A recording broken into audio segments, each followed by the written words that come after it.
Okay, everyone. So today we'll start with the topic of the Marpol.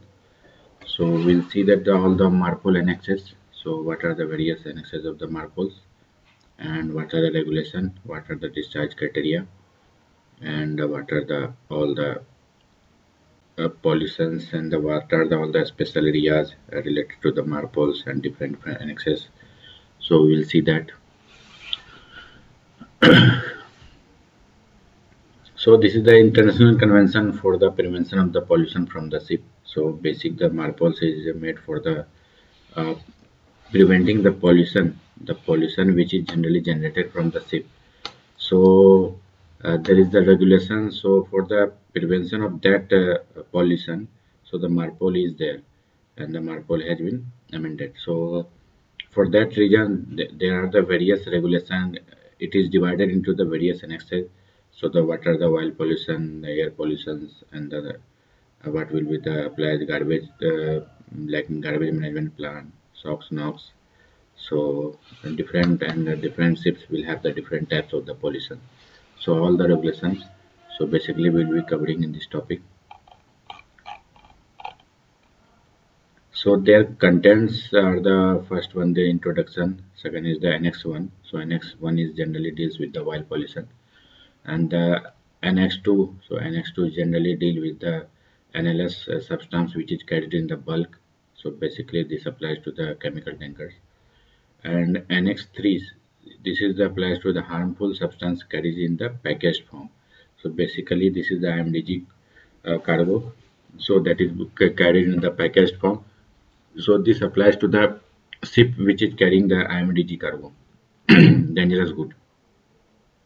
Now Annex 4, it says about the sewage. So the discharge of the sewage. So what are the regulations should be there for discharging of the sewage? So that we should be knowing. And the Annex 5 is the garbage. So the garbage, you know that the each and every ship will clear the garbage. So for that, what are the requirement? Should we can discharge that garbage into the sea or not? Or if we can discharge, what type of garbage it should be discharged into the sea, and what the garbage you should be avoided, and what is the regulation behind that. So basically, all things it is given in the Annex 5 of the Marpol. Now in the Annex 6, that is the air pollution. So that is the basically the SOx and NOx. So what the air pollution is happening through the or the ship exhaust.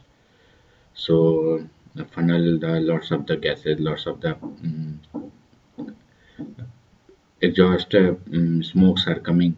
So what are the pollution from that, and what is the controlled measure behind that, and what are the regulation behind that? So all things are given in the Annex 6 in the air pollution. Now after that, the summary of discharge standards. So now, and the ninth, that contain the special areas. So what are the different special areas regards with the all the annexes? So all annex will have the different special areas. So in that special areas, basically the all the things, all the activities, which is generally done in the normal sea area. So that is the different from the normal sea area. So if some things you can discharge in the normal sea areas according to the Annex 1, but in the special areas you have to take the special precaution. There is the special regulation behind that, and a special regulation also for discharging of anything like the oil, garbage, sewage, and the NLS.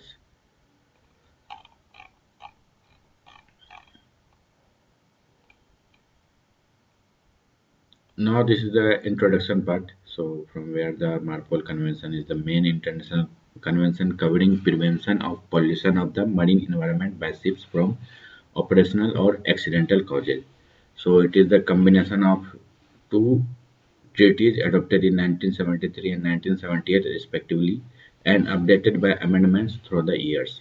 So this is the basically introduction part. So from where the Marpol has amended, and from where the Marpol has been developed, and who's the involved in that, and what are the why are they involved, what is the mm, making of the Marpol behind that, what are the so the International Convention for the Prevention of the Pollution from Ship, that is the Marpol, was adopted on 2nd November 1973 at IMO, and covered pollution by oil, chemical and harmful substances in package form, sewage and garbage also, and the Protocol of 1978 relating to the 1973 International Convention for the Prevention of Pollution from Ship 1978 Marpol Protocol was adopted at a conference on tanker safety and pollution prevention in February 1978, that is held in the response to a spate of tanker accidents in 1976 to 1977. Measures related to the tanker design and operation were also incorporated into the Protocol of 1978 related to the 1974 Convention on the Safety of Life at Sea. So SOLAS, that also you know that the SOLAS, that is the all the things. Basically the Marpols, why we require the Marpols. Marpos will require, if there will be no any regulation, there will be no any Marpol regulation, then what will happen? So there will be no any control over the discharging of the, like the oily materials, oil, any liquid, any chemicals or any garbage. So what will happen? You know that the if oil is there, so what will happen if oil is discharged into the sea? So it harms the marine environment also, and the marine growth and the marine animals, fish. So they are creating the disaster for them, and also that they are creating, if the pollution, marine pollution, oil pollution is there near to the shore, so it also creates the lots of the problem nearby the shore side also.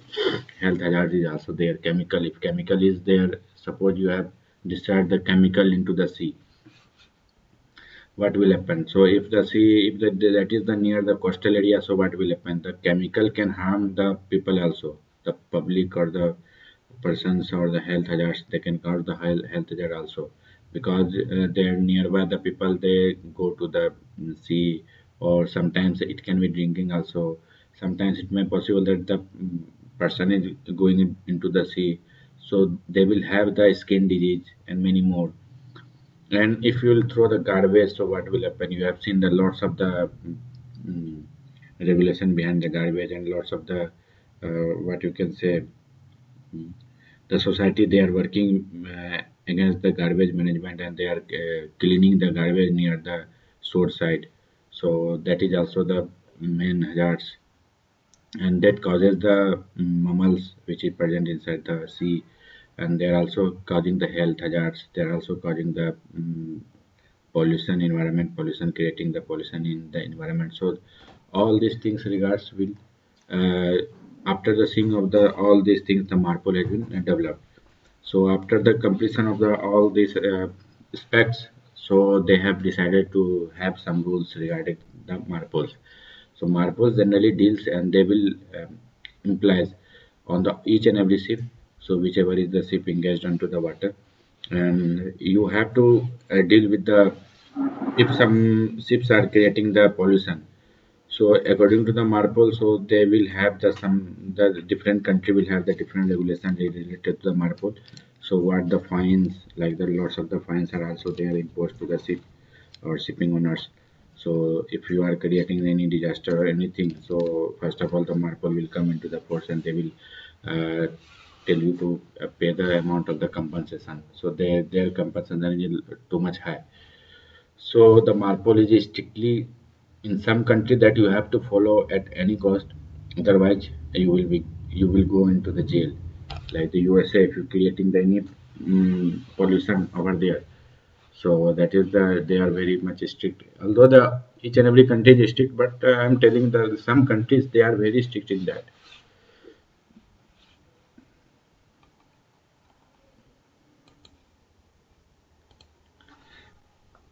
Okay, so now we will see the Annex 1. So Annex 1, the regulation for the prevention of pollution by oil, entered into the force 2nd October 1983. So revised Annex 1 entered into the force 1st January 2007. So that is the first one entered into the force in the 1983, but the revised Annex 1 is come into the 1st January 2007. It covers the pollution, prevention of pollution by oil from the operational measures, and as well as from the accidental uh, discharge. The 1992 amendments for the Annex 1, it made it the mandatory for the new oil tankers to have the double hulls, and brought in a phase in schedule for existing tankers to the fit double hulls. which was the subsequently revised in 2001 and 2003. So these regulation basically for the tankers. So now we'll see the Annex II. So I will see in the detail also in the later one. So just we'll go there in the overview. Annex II regulation for the control of pollution by noxious liquid substance in bulk. So that is basically this Annex II implies on the chemical tankers. So which is carrying the NLS noxious liquid substance in the bulk form. And this annexage does not apply the which is carrying the noxious liquid substance in the package form. This annexage only applies to the ship which is carrying the noxious liquid substance in the bulk form. So details the discharge criteria and the measures for the control of pollution by noxious liquid substances carried in the bulk. Some 250 substances were evaluated and included in the list appended to the convention. The discharge of their residues is allowed only to reception facility until certain concentration and the condition which vary with the category of substance are complied with. In any case, no discharge of the residues containing noxious substance is permitted within 12 miles of the nearest land. So at any case, there should not be any discharge of the this substance, this chemical, this NLS within the 12 miles of the nearest land. So whatever the nearest land would be from the shore, so it should be the greater from it should be more than the 12 nautical mile from the shore. Then only you can discharge. And after the discharging criteria is also different. So we'll see in the later one. Now, Annex III. Annex III is basically the prevention of the pollution by harmful substance carried in a sea in packaged form. So basically, that is the dangerous good. So these Annex III applies only which is the carried in the packaged form, not in the bulk form. So these annexes will be applied only to those ships which are involved in the carrying of the IMDG cargo in the packaged form, not in the bulk form. So it contains the general requirement for the issuing of the detailed standard on packing, marking, labeling, documentation, storage, quantity, limitation, exceptions, and notifications. For the purpose of this annex, harmful substances are those substances which are identified as marine pollutants in the International Maritime Dangerous Good Code or which meet the criteria in the appendix of the Annex III. Now, in the Annex IV, generally it is the prevention of the pollution by sewage from the ship. So we know that we have the sewage water, sewage treatment plant, also sewage from the like what in the we are using in the washroom, toilets. So all the waters that is the from the sewage. So what are the regulation behind that? That will be under the Annex IV.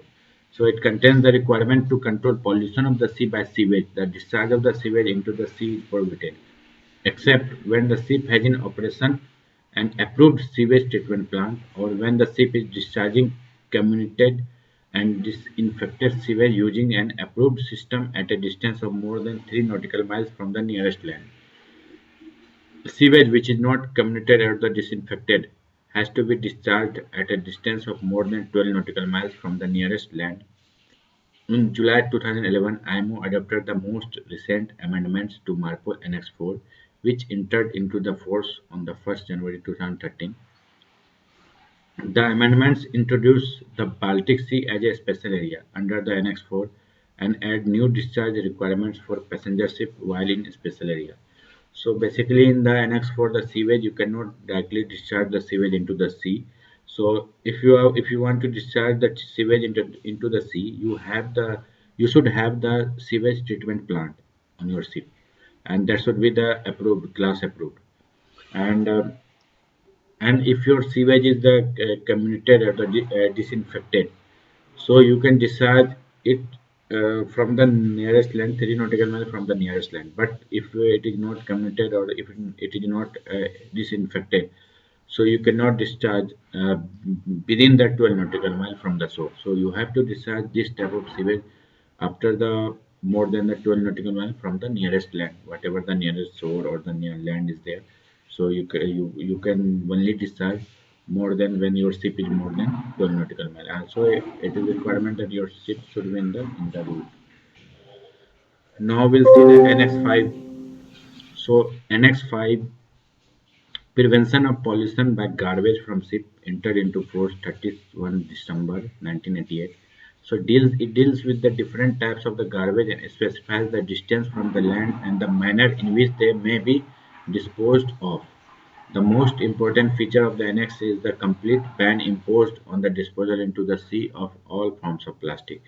That means the plastic in any area or in any forms you cannot discharge at any cost, at any doesn't matter whatever the area you are having and how much the distance you are having from the land. So for the plastic it is completely banned. And for the other garbage, so we will see in the later one. So what are the for the other garbage, what are the requirement is there. In July 2011, IMO adopted extensive amendments to the Annex 5, which entered into the force on the 1st January 2013. The revised Annex 5 prohibits the discharge of all garbage into the sea except as provided otherwise under the specific circumstances. So now we'll see the Annex 6. So what is the Annex 6? So Annex 6 is the prevention of air pollution from the ship. So the air pollution from the ship, you know that from the exhaust. So it sets the limit of the sulfur oxide and the nitrogen oxide. Basically, this is the SOx and NOx. So that controls the emission from the ship exhaust and the prohibits deliberate emission of ozone depleting substance. So designated emission control areas set more stringent and standards for the SOx and NOx and the particulate matter. So in 2011, after the extensive work and debate, IMO adopted groundbreaking mandatory technical and operational energy efficiency measures which will be significantly reduce the amount of the greenhouse gas emission from ships. These measures were included in Annex 6 and entered into the force 1st January 2013. And now that the lots of the ships are following this cover, so they are installing the cover for the controlling the pollution. Also, this is the enforcement. So any violation of the Marpol 73-78 convention within the jurisdiction of any party to the convention is punishable either under the law of the party or under the law of the flag state. So in this respect, the terms jurisdiction in the convention should be constructed in the light of the international law in force of the time and the convention is applied or interpreted. So as I have already said you that if any violation will be there, if any violation of the Marpol is there in any country, so with regards to the Marpol Convention, so you will be punished and you will be also have the fine. And the fine is there. There is a lots of the fine. Huge amount of the fine is there for the if you are breaking the rules related to the Marpols. With the exception of very small vessels, ships engaged on international voyages must carry on board valid international certificate which may be accepted at foreign ports as prima facie evidence that the ship complies with the requirement of the convention. If, however, there are clear grounds for believing that the condition of the ship or its equivalent does not correspond substantially with the particulars of the certificate, or if the ship does not carry a valid certificate, the authority carrying out the inspection may detain the ship until it is satisfied that the ship can proceed to sea without presenting unreasonable threat to harm to the marine environment. So that is the related to the certificate that you have to carry if you are going to the international voyage. So you have to carry the certificate which is required for the Marpol. So the next one is the amendment procedure. So what are the amendment procedures? So amendment to the technical annexes of Marpol 73-78 can be adopted using the tacit acceptance procedures whereby the amendments enter into the force on a specified date unless an agreed number of the states parties object by an agreed date.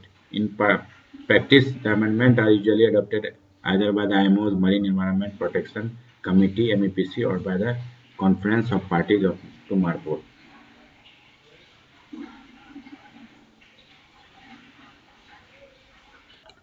So we'll look the video and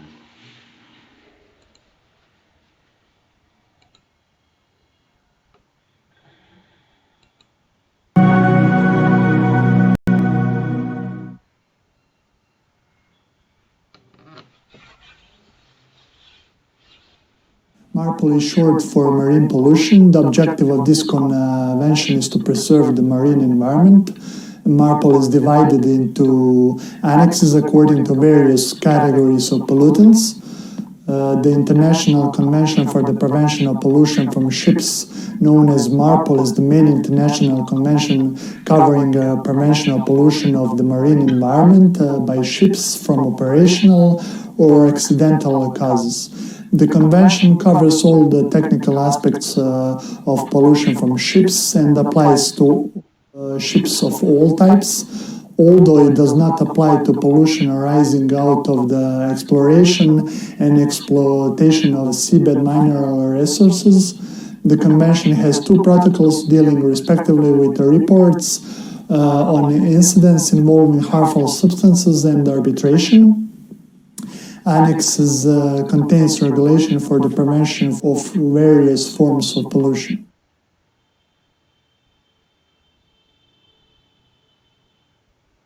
First annex is a regulation for the prevention of pollution by oil, entered into force 2nd of October 1983, covers prevention of pollution by oil from operational measures as well as from accidental discharges.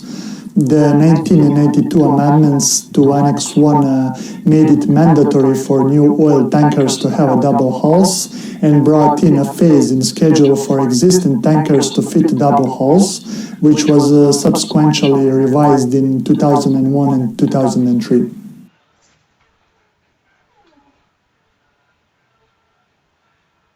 Annex II is a regulation for the control of pollution by noxious liquid substances in bulk, entered into force 2nd of October 1983, details the discharge criteria and measures for the control of pollution by noxious liquid substances carried in bulk. Some 250 substances were evaluated and included in the list appended to the convention. The discharge of their residues is allowed only to reception facilities until certain concentrations and conditions, which vary with the category of substances, are complied with. In any case, no discharge of residues containing noxious substances is permitted within 12 miles of the nearest land.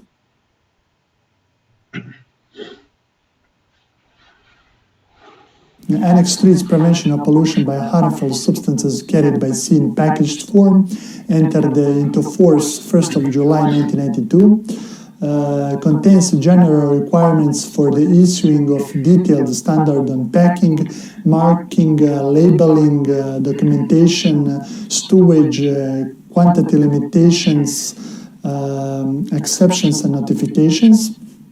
For the purpose of this annex, harmful substances are those substances which are identified as marine pollutants in the International Maritime Dangerous Goods Code, known as IMDG code.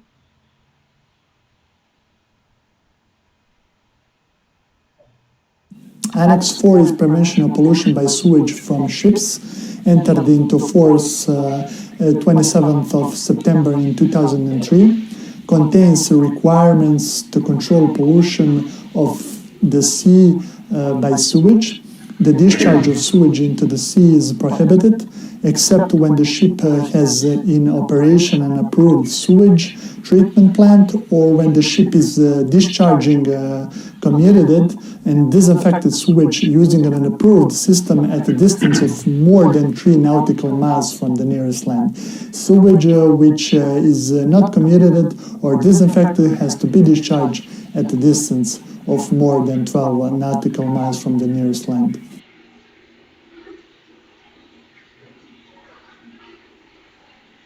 Annex V, prevention of pollution by garbage from ships, entered into force 31st of December 1988. Deals with different types of garbage and specifies the distance from land and the manner in which they may be disposed of. The most important feature of the annex is the complete ban imposed on the disposal into the sea of all forms of plastics.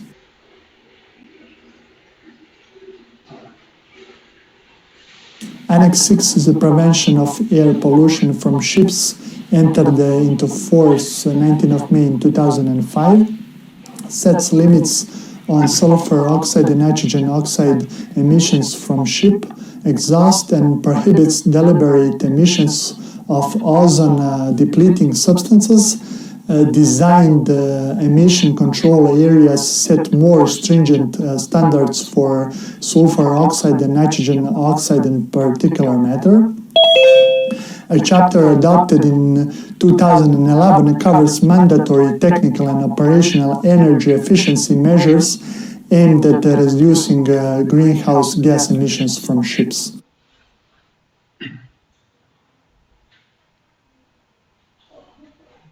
We have also Annex VII, international conventions for preventing pollution from ships by ballast water. And then we have an Annex VIII, which is regulation for the prevention of pollution by anti-fouling paints from ships. And then we have two more, Annex 9 and 10, regulation for the prevention of pollution by noise from the ship, and Annex 10, a regulation for the prevention of pollution by vibration of the ship.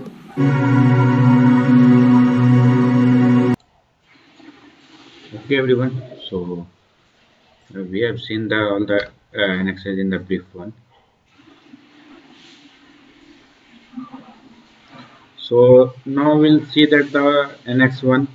So the regulation for the prevention of the pollution by while from the ships entered into the force on the on 2nd October 1983, revised in the 1st January 2007. So from where this the pollution can come? So the waste oil generated in a ship originate from the several systems such as the sludge, slope, bilge, and the ballast water system. The input of the oil into the ship from the ship operation is due to the illegal and the legal discharges. So generally the ship generated oil wastage can either be delivered to the shore, incinerated on board, or legally or illegally discharged into the sea. So these are the aspects that you can discharge. So we'll see that the oil tankers transport some 1800 million tons of the crude oil around the world by sea, including 50% of US oil imports. So most of the time the oil is transported quietly and safely. Measures introduced by the IMO have helped ensure that the majority of oil tankers are safely built and operated and are constructed to reduce the amount of the oil spilled. In the event of an accident, operational pollution such as the from the routine tank cleaning operation has also been cut. So we'll see that what are the behavior of oil at sea. So what generally happens when the oil spills into the water. So we generally know that the oil generally float over the surface of the water. So it can be easily visible. It can be easily identified that the oil patches are there. So effects of the oil on the marine life are caused by either the physical nature of the oil, physical contaminants of the smoothing, or by the chemical components. And marine life may also be affected by the cleanup operation or the indirectly through the physical damage to the habitats in which plants and animals live. The main threat posed to living source by the persistent residues of the spilled oil and the water in oil emulsions is one of the physical smoothing. The animals and the plant most at risk are those that could come into the contact with a contaminated sea surface, marine mammals and the reptiles, birds that feed by diving or from frogs onto the sea, marine life on the shorelines, and animals and the plants in mariculture facilities. The most toxic components in oil tends to be those lost rapidly through the evaporation when the oil is spilled. Because of this lethal concentration of the toxic components leading to the large-scale mortality of marine life are relatively rare, localized, and short-lived. Sublethal effects that impair the ability of individual marine organisms to reproduce, grow, feed, to perform other functions can be caused by prolonged exposure to a concentration of oil or the oil components far lower than will cause the death. So sedentary animals in shallow water such as the oyster mussels and the clams that routinely filter the large volumes of the seawater to extract the food are especially likely to accumulate wild components. Whilst these components may not cause any immediate harm, their presence may render such animals unpalatable if they are consumed by man. Due to the presence of any oil, taste, or smell, this is a temporary problem since the components causing the taint are lost, depurated when normal conditions are restored. So as you can see that the how much the effect that will cause if the oil pollution will occur onto the sea. So from the various stages, so it will cause the problem. Even the, if any mammals, any like sea animals, they will inhale, so that will also cause the problem. If any will inhale or if they will not cause the problem to them, when the any person will eat that mammals or eat that animals, so that time it's possible that it can cause them to the problem. The health hazards can happen.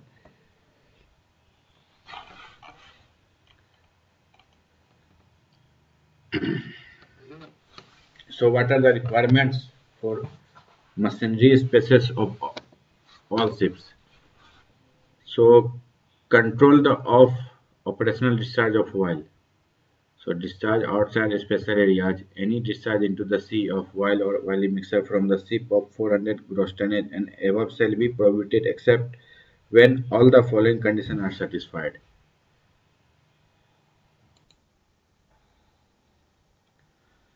So this is the control of the operational discharge of the oil. So we have seen the discharge outside the special area. So this is the criteria that where you have to discharge. You can discharge and what are the regulation behind that you can discharge outside the special area. So the any discharge first condition is that the ship is proceeding in route. Second, that the oil mixture is processed through an oil filtering equipment meeting the requirements of this annex. Third one is that the oil content of the effluent without dilution does not exceed 15 parts per million, that is the ppm. So it should not be exceeded by the 15 ppm. The Wally mixer does not originate from the cargo pump room bilges on oil tanker. So this is the regulation that the Wally mixer, which is you are going to discharge into the sea through the ODME basically. So that should not be the that mixer should not be generated or originated from the cargo pump room. So cargo room, cargo area, cargo tank. So from these areas it should not be originated. The oily mixture in case of the oil tanker is not mixed with the oil cargo residue. So this is the regulation in discharging criteria for the oil. The next one. Now what will be the discharge criteria in the special areas? So in the special areas, the ship is proceeding in route, and also this will applies to all the ships which is greater than the 400 gross tonnage. The second one is that the oily mixture is processed through the oil filtering equipment meeting the requirements of this annex. Third one is the oil content of the effluent without dilution does not exceed 15 ppm. And fourth one is the oily mixture does not originate from the cargo pump room, bilge and oil tankers. Fifth one is that the oily mixture in case of the oil tanker is not mixed with the oil cargo residue, same as like the mm, normal outside the special area. In respect of the Antarctic area, any discharge into the sea of oil or oily mixture from any ship shall be prohibited. So this is the in the Antarctic area. So in this area, so you cannot discharge anything or any oil from any mixture. So that should be the prohibited.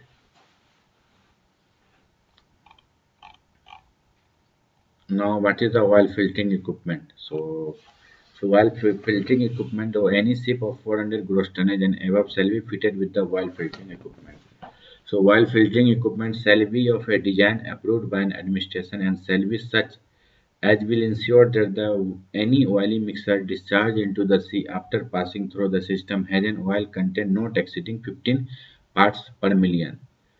In addition, it shall be provided with an alarm arrangement to indicate when this level cannot be maintained. The system shall also be provided with arrangements to ensure that any discharge of oily mixture is automatically stopped when the oil content of the effluent exceeds 15 parts per million. So basically, this is the machine which is installed on the ship. So the requirement is there. So whatever the oily mixture is processing and they are discharging into the sea, there should not be excessed. There should not be exceeded by the 15 ppm. If it is exceeding by the 15 ppm, so there should be the alarm function. So it will automatically start the valve, the overboard valve, and it will get the alarm. So you can look at what is the alarm and what is the malfunction in that. So this is the requirement. Now we'll see that while record book. So generally we have the while record book part 1 and the part 2. So we'll see that the while record book part 1. So on which ship it should be having. So the while record book is generally the in this record book we generally write the data from the machinery space operations. So whatever the wires has been uh, taken out or comes out from the machinery spaces operation. So we'll generally uh, give the data we write the data of all the things inside the while record book part 1. So what is the requirement behind the while record book part 1? So every oil tanker of 150 gross tonnage and above, and every ship of 400 gross tonnage. So this while record part 1 will carry the all ships, the tankers which is greater than the 150 gross tonnage, they will carry, and the normal ship other than the tanker. So those ships which are the 400 gross tonnage and above shall carry that while record part 1. So the while record book, whether as a part of the ship's official logbook or otherwise, shall be in the form specified in this annex. So this is also the world record book is the important document. So it is not the like that you will whatever the data you are going to enter into the record book, that is the there should be the correct figure and there should not be any manipulation in that. So this is the legal documents that it may be produced during the any inspection. The World Codebook Part 1 shall be completed on each occasion, so on the tank-to-tank basis if appropriate, whenever any of the following machinery spaces operation takes place in the ship. So these are the operation.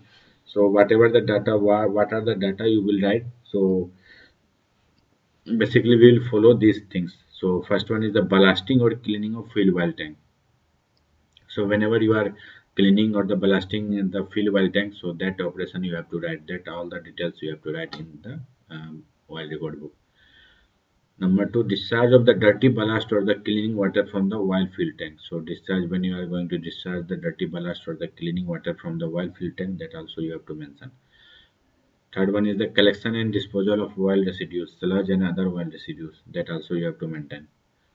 And discharge overboard or disposal otherwise of bilge water which has accumulated in machinery spaces, and the bunkering of fuel or bulk lubricating oil. So all the things you have to these things you have to write in the oil record book, and you have to this shall be kept in such a place as to be readily available for inspection at all reasonable times, and except in the case of unmanned ship under tow shall be kept on board the ship. It shall be preserved for a period of 3 years after the last entry has been made.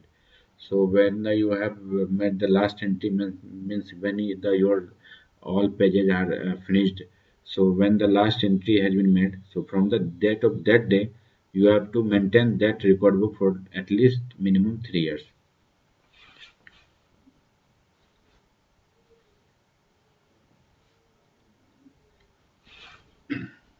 Now we'll see the requirement for the cargo area of oil tankers, controlled operation discharge of oil. So that was the earlier it was the normal ships, the so discharge criteria and the normal ships what the discharge criteria and the discharge ODME should be there, and the required book should be there. Now we'll see the specified only for the tankers. So requirements for the cargo area of oil tankers. So control of operation, discharge of oil, discharges outside special areas. So what are the discharge criteria should be there for the outside the special area. So when you are the tanker, so any discharge into the sea of oil or oil mixture from the cargo area of an oil tanker shall be prohibited, except when all the following conditions are satisfied. So in this the cargo tanker, so the oily mixture from the cargo area, that should be prohibited, except only if you are fulfilling these conditions. What are these conditions? So first one is that the tanker is not within the special area. So this should not be in the within the special area, because in the tankers in the special area it is totally prohibited. You cannot discharge the oily mixture from the cargo species in the special area. So tanker should not be within the special area. Second one is that a tanker is more than 50 nautical mile from the nearest land. So that when you are going to discharge the oil from the cargo tank, so at that time there should not be the your ship should not be the nearest 50 nautical mile from the nearest land. So it should be always away from the 50 nautical mile minimum. And tanker is proceeding in route, so your ship should be in the proceeding in route. So it should be in the while or should be in the having any speed. The instantaneous rate of discharge of oil content does not exceed 30 liters per nautical mile. So that means that the oily content water, so what you are going to discharge, that should not be exceed means in 1 nautical mile means you are in the route. So in 1 nautical mile, it should not be discharged more than 30 liters. So it should be within the 30 liters for per nautical mile. Another is that the total quantity of oil discharged into the sea does not exceed for tankers delivered on or before 31st December 1971 1 by 15,000 of the total quantity of the particular cargo of which the residue formed a part. And for tankers delivered after the 31st December 1979, so their regulation is the 1 by 30,000 of the total quantity of the particular cargo of which of the residue formed a part. So generally nowadays we will not be having the ship before 1979 because it is too much. So generally nowadays they will have the regulation of 1 by 30,000 of the total quantity of the particular cargo. Now, sixth one is that the tanker has in operation an oil discharge monitoring and control system and add a slop tank arrangement as required by this annex. So the provision of this regulation shall not apply to the discharge of clean or segregated ballast. So these tankers shall have the oil discharge monitoring and control system. The same like the ODME. So they will have the that is called the they will have the proper alarm setting, proper cleaning filtering equipment, so they will not allow the oily mixture directly discharge into the sea. So they will have the some uh, foundation. So what are the discharge in the special area? So I have already told in that special area we cannot discharge. So any discharge into the sea or the oily mixture from the cargo area of an oil tanker shall be prohibited while in the special area. So the provision of this regulation shall not apply to the discharge of clean or segregate blast. So this is the discharge criteria of the oil tankers and the oily mixture water from the cargo. That was this is from the cargo tank. Now we'll see the ODME. So what are the oil discharge monitoring and control system? So oil tanker of 150 gross tonnage and above shall be equipped with a oil discharge monitoring and control system approved by administration. So the system shall be fitted with the recording device to provide the continuous record of the discharge in liters per nautical mile and the total quantity discharged or the oil content and rate of discharge.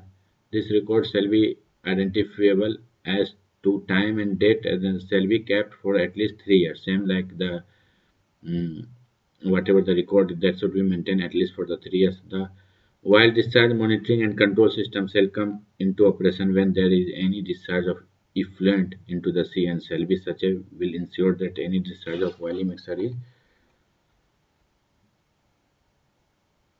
automatically stopped when the instantaneous rate of the discharge of oil exceeds that permitted by this annex.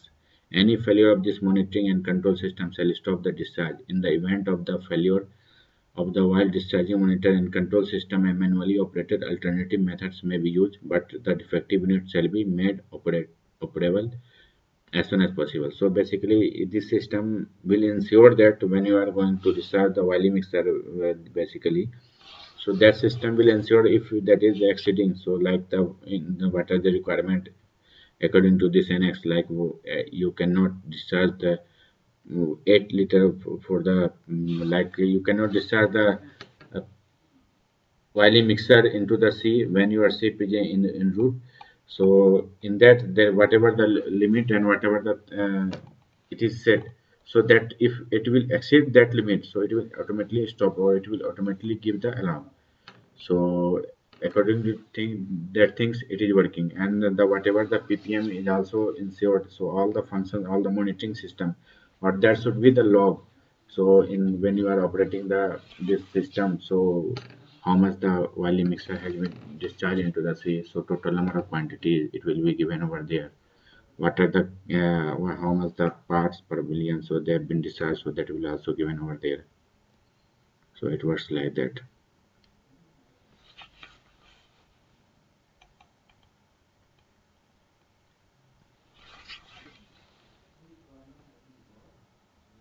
Now Oil record book part 2. So there is the I have already told there is the two oil record book, the part 1 and the part 2. So part 1 is the mandatory for the ship, the normal ship which is not the tanker, and the tankers which are having the which are greater than the 150 gross tonnage, and other than the ship which are greater than the 400 gross tonnage. But while the codebook part 2 is only applicable for the tanker ship, which is greater than the 150 gross tonnage. That will be not applicable for the other ships other than the tanker. So what are the requirement and what is the information is generally written or the inputted inside the wild codebook part 2. So we will see that. So every wild tanker of 150 gross tonnage and above shall be provided within wild codebook part 2. The wild codebook part 2, whether as a part of the ship's official logbook or otherwise, shall be in the form of specified in this annex. So the Wild Record Book Part 2 shall be completed on each occasion on a tank-to-tank basis if appropriate, whenever any of the following cargo ballast operation take place in the ship. So what are the operations that you have to enter inside the or you have to keep log inside the Wild Record Book Part 2. So that is the first one is the loading of the wild cargo. Second one is the internal transfer of the wild cargo during voyage. So third one is the unloading of the wild cargo. So basically the loading and unloading operation you have to write inside the wild record book part 2, and also the internal transfer also you have to write. Blasting of cargo tank, that dedicated clean blast tank. So that also you have to write. Cleaning of cargo tanks including crude oil washing. So these things also you have to write inside the part 2. Discharge of ballast except from segregated ballast tank. Seventh one is the discharge of water from the slop tank. Eighth is the closing of all applicable valves or similar devices after slop tank discharge operation. Ninth is the closing of valves necessary for isolation of dedicated clean ballast tanks from the cargo and shipping lines after slop tank discharge operation. And last one is the disposal of residues. So these are all information when you are operating, when you are doing such operation. So you have to write and you have to log in, and you have to keep record in the wild record book part 2. So each operation described in this regulation shall be fully recorded without delay in the wild record book, and so that all the entries in the book appropriate to that operation are completed. Each completed operation shall be signed by the officer or the officer in charge of the operation concerned, and each completed page shall be signed by the master of the ship. So the entries in the world record books part 2 shall be at least in English and French or Spanish, where entries in an official language of the state whose flag the ship is entitled to fly are also used. This shall prevail in case of dispute of discrepancy. So the oil record book shall be kept in such a place as to be readily available for inspection at all reasonable times, and except in the case of the unmanned ship under the top shall be kept on board the ship. It shall be preserved for a period of 3 years after the last entry has been made. So the preservation period is same for the oil record book part 1 also and the part 2 also. So for the both part 1 and part 2, the so preservation period is same 3 years. So after the last entry. So you have to keep in the mind. Okay, now we'll see the slop tank. So what are the slop tanks? Slop tanks basically on the wild tankers of 150 gross tonnage and above shall be provided with the slop tank arrangement. So in oil tankers delivered on before 31st December 1979, any cargo tanks may be designated as a slop tank. But after that, there should be a dedicated slop tank, the proper slop tank for the tankers which are having more than the gross tonnage of the 150. So adequate means shall be provided for the cleaning the cargo tanks and transferring the dirty ballast residue and tank washing from the cargo tanks into the slop tank approved by the administration. The arrangement of the slop tank or the combination of slop tanks shall have a capacity necessary to retain the slop generated by the tank washing oil residue and dirty ballast residue. The total capacity of the slop tank or tank shall not be less than the 3% of the oil carrying capacity of the ship. So the slop tank capacity should be the minimum the 3% of the oil carrying capacity. Suppose you are carrying the 1 lakh ton. So there should be the capacity of the slop tank should be the 3% of the 1 lakh. So this is the requirement. So while tankers of 70,000 tons deadweight and above delivered after 31st December 1979 shall be provided with at least 2 slop tanks. So there should be the after tankers which having the 70,000 tonnage deadweight. So that should have the minimum 2 slop tanks.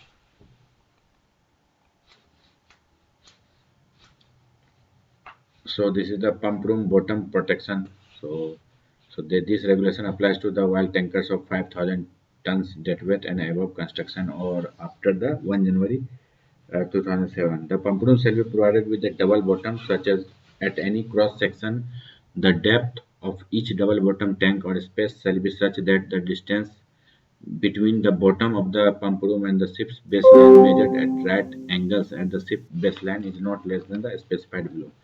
So this is the calculation for behind the construction of the pump room in the tankers.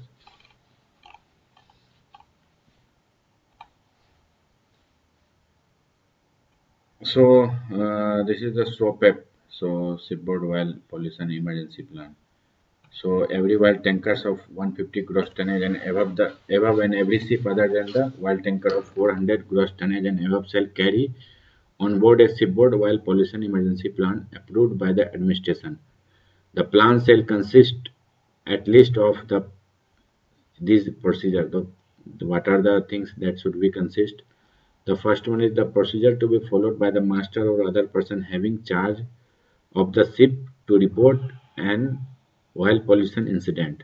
Second one is the list of authorities or persons to be contacted in the event of the oil pollution incident. Third one is the detailed description of the actions to be taken immediately by the person on board to reduce or control the discharge of oil following the incident.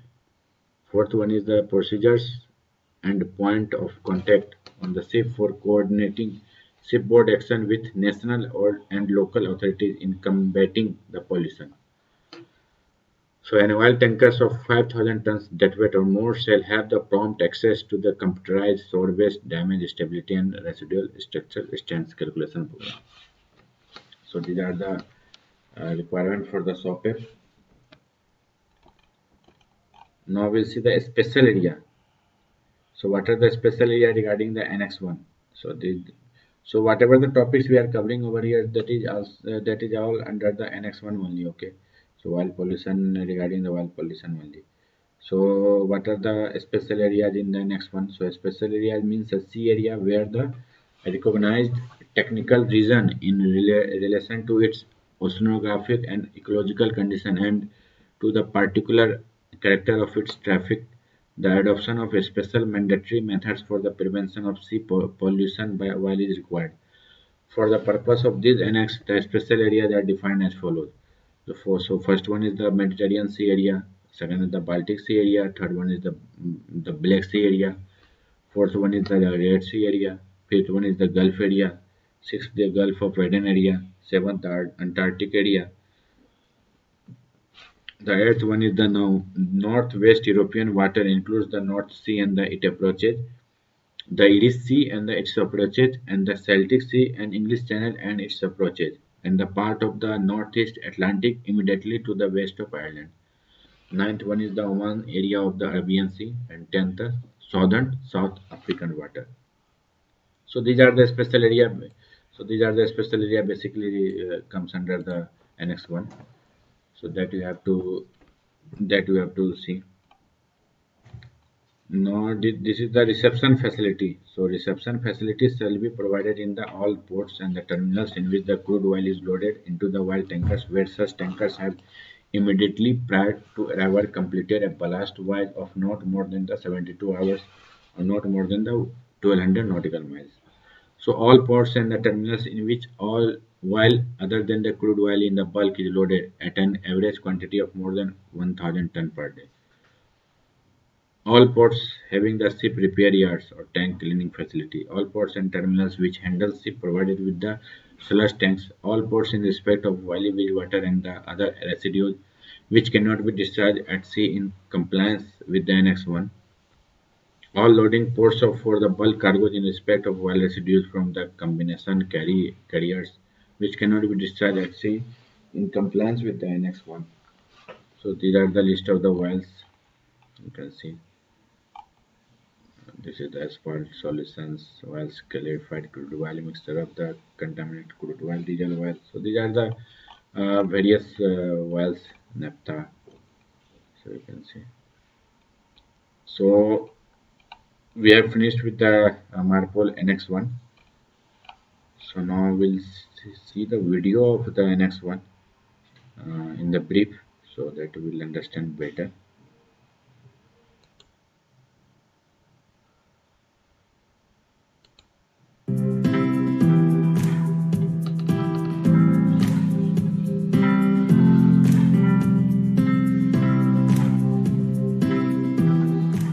Hello friends, in this video we are going to discuss on Annex I of Marpol. I suggest you to watch this video till the end, and if you want you can take down notes as well. So let's get started. A whopping 2,900 million tons of crude oil and its products are being transported across the sea every year. Annex I stands for Regulation for the Prevention of Pollution by Oil. Annex I came into force on 2nd October 1983. You don't need to remember the specific date, but just remember the year when it came into force. Oil pollution is caused either by operational causes or by accidental causes. Operational causes include the negligence of ship's crew. Operational causes include cleaning of cargo residues on oil tankers, ballasting of cargo tanks, tank cleaning, as well as bilge cleaning. And oil pollution can also be caused due to accidents such as grounding or collision. Now, what are the effects of oil pollution on marine environment? It blankets the surface, interfering with oxygen exchange between the sea and the atmosphere. Heavier constituents of oil blanket the sea floor, interfering with the growth of marine life. So what happens is, when oil is discharged into the sea, it creates a sheen on the surface of the sea which blocks the oxygen and other important elements to reach the marine organisms under the sea.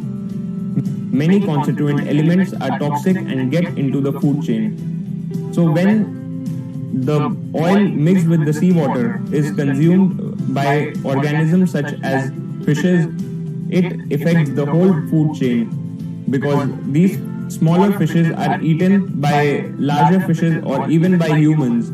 So the whole food chain gets affected. Oil on beach interferes with the recreational uses of that beach. Now, who wants to go to a beach which has oily water, right? Oil may enter seawater distilling inlets and it may be deposited on tidal mudflats with detrimental results. Oil sticks to the wings of seabirds and they become helpless casualties of oil spillage.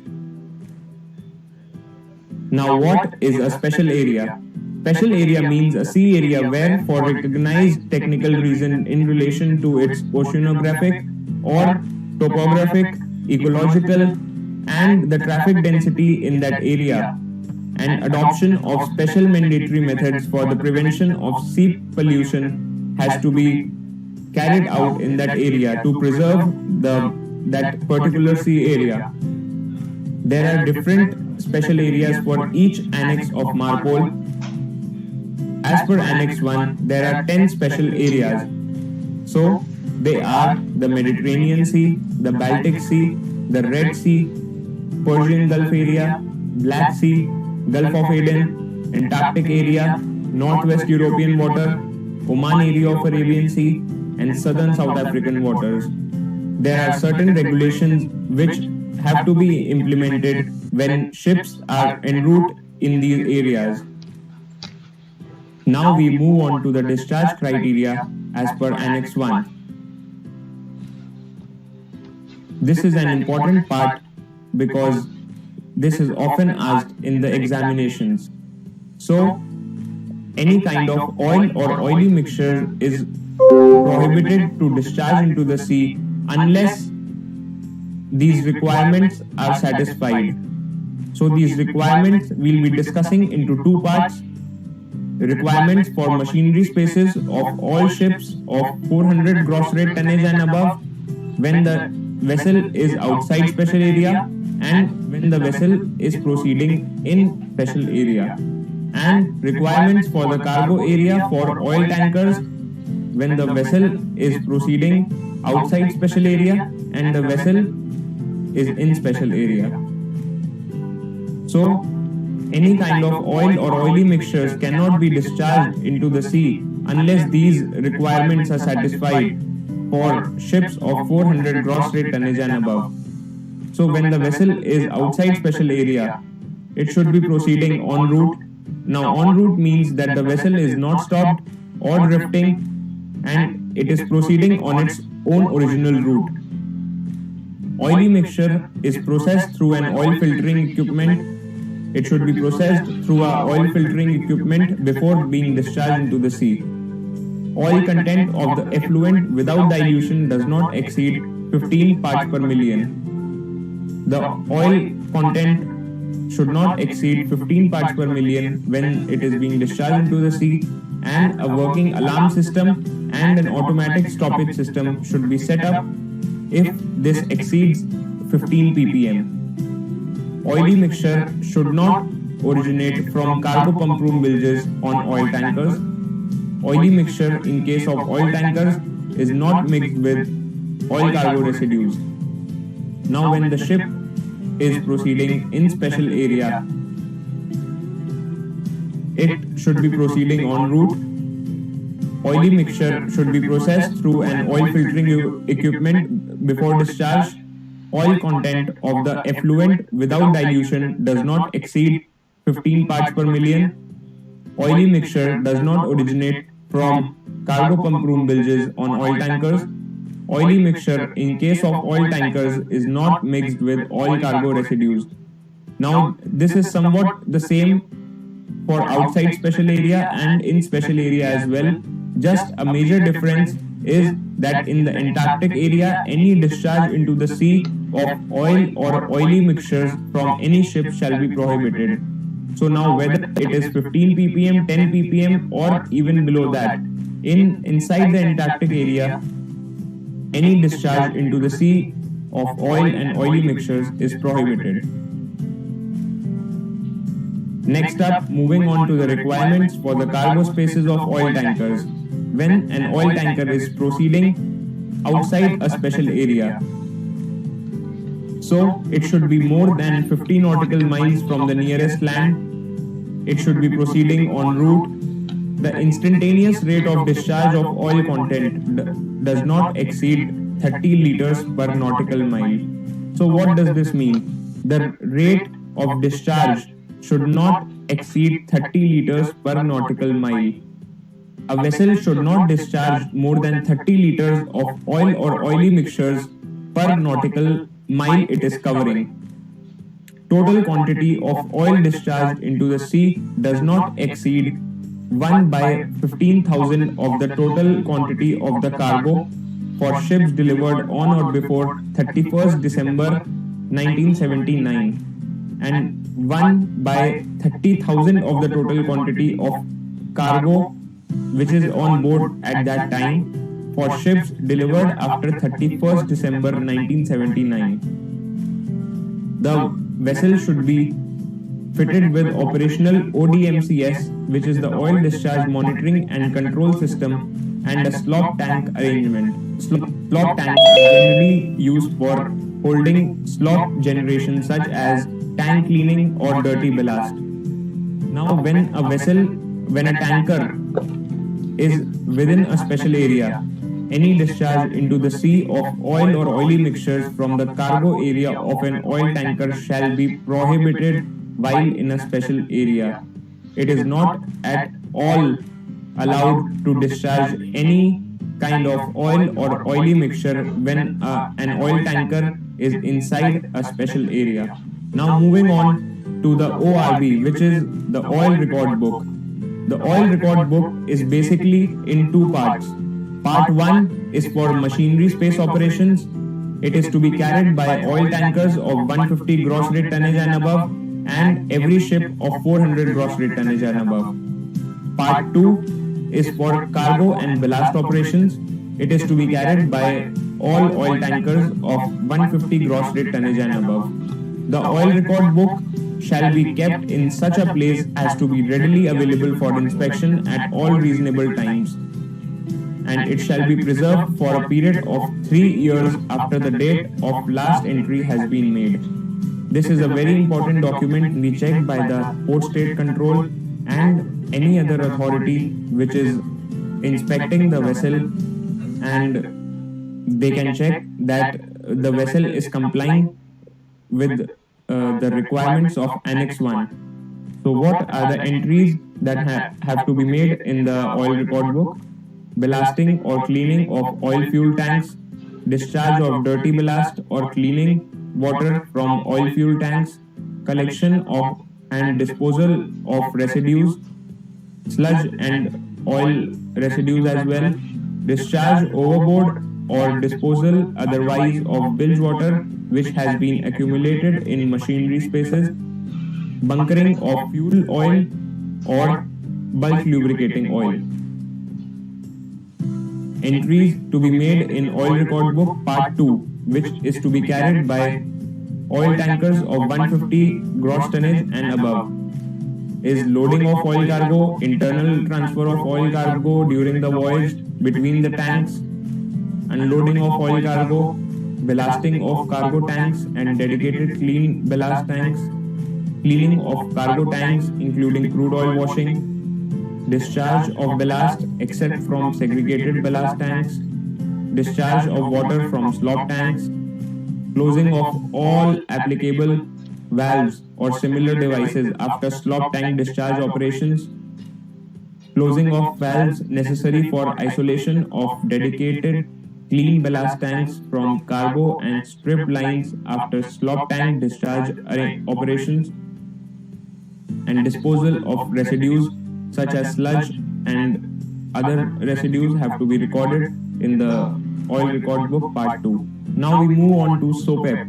SOPEP is the Shipboard Oil Pollution Emergency Plan. Every oil tanker of 150 gross rate tonnage and above and every vessel of 400 gross tonnage and above shall carry on board a Shipboard Oil Pollution Emergency Plan approved by the administration. So, what does this plan consist of? This plan consists of the procedures to report an oil pollution incident, the list of authorities or persons to be contacted in event of an oil pollution incident, a detailed description of actions to be taken immediately by persons on board to reduce or control the discharge of oil following the incident, the procedures and point of contact on the ship for coordinating shipboard actions with national and local authorities in combating the pollution. So, as per Annex 1, these ships need to have a SOPEP which is approved by the administration and it contains important details and important procedures when an oil pollution incident takes place. Next is the IOPPC, which is the International Oil Pollution Prevention Certificate. Every oil tanker of 150 gross tonnage and above and every ship of 400 gross tonnage and above shall carry on board a IOPP certificate. It is issued by the administration for a validity of 5 years. Cannot be more than 5 years, but it can be less than 5 years. It is supplemented with Form A for vessels other than oil tankers and Form B just for oil tankers. So by this we come to an end of Annex 1.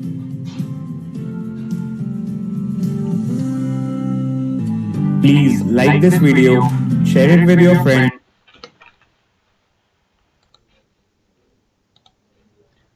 Okay, so we'll start with the Annex II.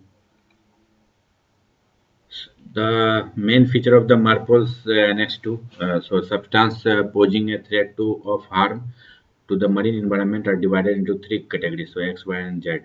So basically, this Annex II in these are divided into three categories. So NLS substance, so they are categorized by the X, Y, and Z.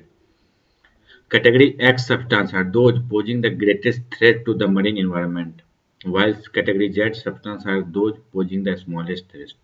So the category X will be the higher limit, higher hazards to the environment, and category Y will be lesser than the category S, and the category Z will be the lesser than the category X and Y. So least will have the category Z. So the Annex II prohibits the discharge into the sea of any effluent containing substance falling under this category, except when the discharge is made under conditions which are specified in details for each category. These conditions include, where applicable, such parameter as. So what are the parameters? So the maximum quantity of substance per tank which may be discharged into the sea. So the speed of the ship during the discharge, the minimum distance from the nearest land during the discharge, the minimum depth of the water sea during discharge, and the need to effect the discharge below the water line. So these are the parameters that basically we should follow while discharging the Annex II cargo, Annex II residue, and these categories of the pollutants. So for certain sea areas identified as special areas for stringent discharge criteria apply under Annex II, the special area is the Antarctic area. So for the special areas in the Annex II, that is the Antarctic area. So Annex II requires that every ship is provided with the pumping and piping arrangement to ensure that each tank designated for the carriage of category X, Y, and Z substance does not retain after unloading a quantity of residue in excess of the quantity given in the annex. For each tank intended for the carriage of such substance, an assessment of the residue quantity has to be made only when the residue quantity as assessed is less than the quantity prescribed by the annex. A tank may be approved by the carriage of the category X, Y, or Z substance. So in addition to the conditions referred to above, an important requirements contained in Annex II is that the discharge operation of certain cargo residues and certain tank cleaning and ventilation operation may only be carried out in accordance with the approved procedures and arrangements. So these are the basically the basic regulation. We don't go in that deep. So just we'll see there what are the categories of the noxious liquid substance and other substance. So category X. So category X, the noxious liquid substance, which if discharged into the sea from the tank cleaning or deblasting operation. So when you will discharge the category X cargo, so that then after that you will clean the tank. So after the cleaning of the tank, so that residue basically called as the category X. So that residue you will either you will discharge to the sea or you will discharge to the shore. So there is the regulation. If you are discharging into the source, there is no any Marpol applied. But when you are discharging to the sea, so then the regulation will apply, and you have to follow the regulation according to the Marpol. So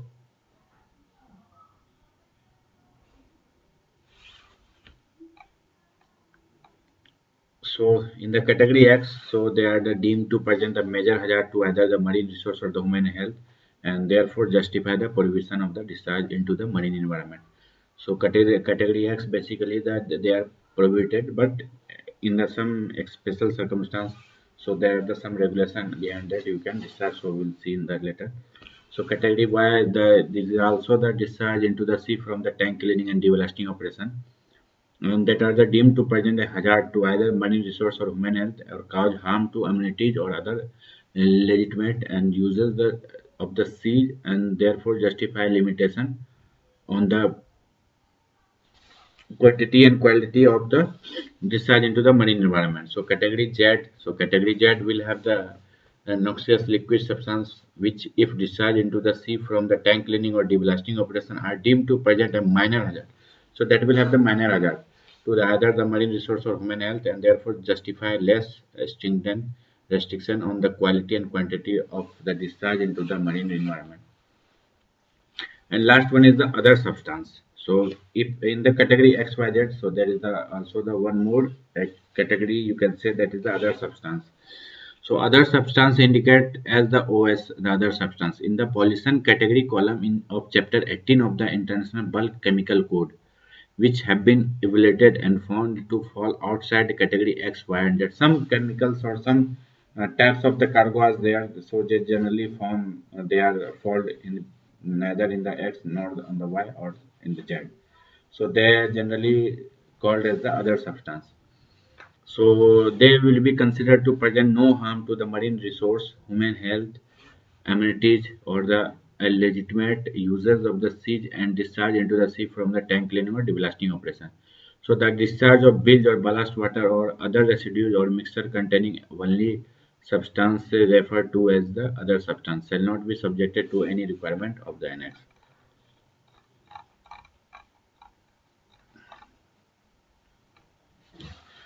So discharge provisions. So discharge into the sea of residues of substance assigned to category XYZ of those provisionally assessed as such a ballast water tank washing or the other mixture containing such substance shall be prohibited unless such discharge are made in full compliance with the applicable operational requirement contained in the annex.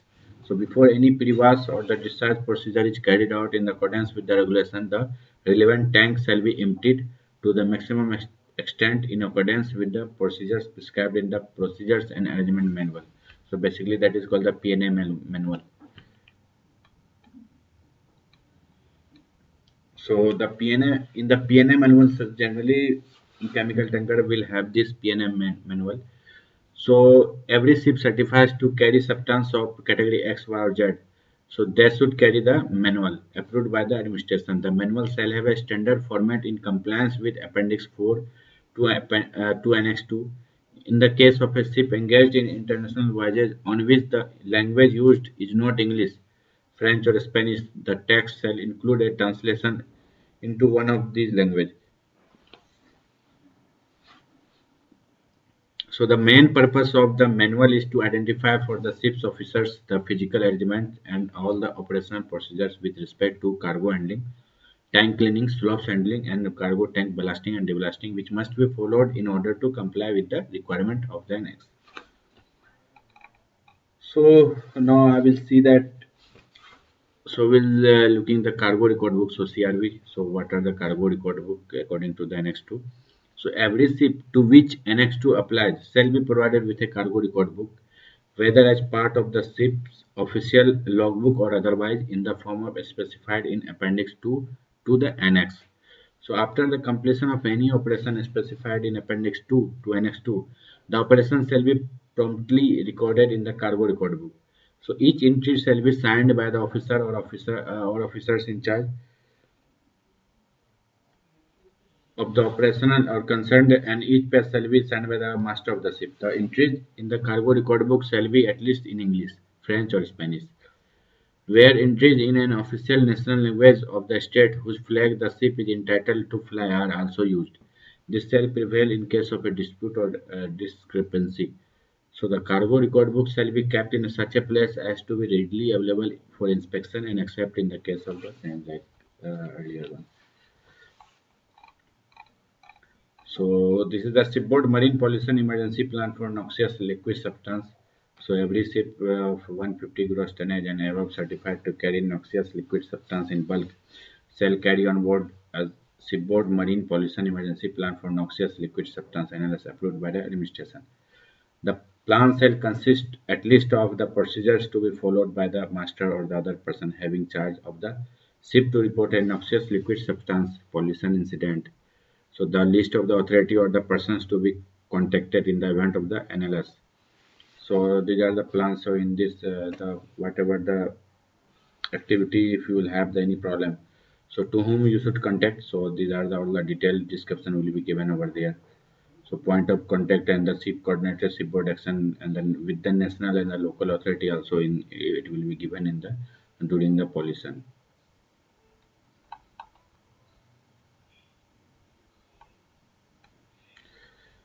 Now in this the amendment to the ABC code. So the consequently amendment to the International Bulk Chemical Code. So ABC code were also adopted reflecting the changes to Marpol Annex II. The amendments incorporate revision to the categorization of certain products relating to their properties as potential marine pollutants as well as revision to ship type and carriage requirements following their evaluation by the evaluation of the hazard substance working group. Ship constructed after 1986 carrying substance identified in Chapter 17 of the IBC Code must follow the requirements for design, construction, equipment and operation of the ship contained in the code. So these are the format of the cargo record book of the analyzed substance in the bulk. So basically this is the format.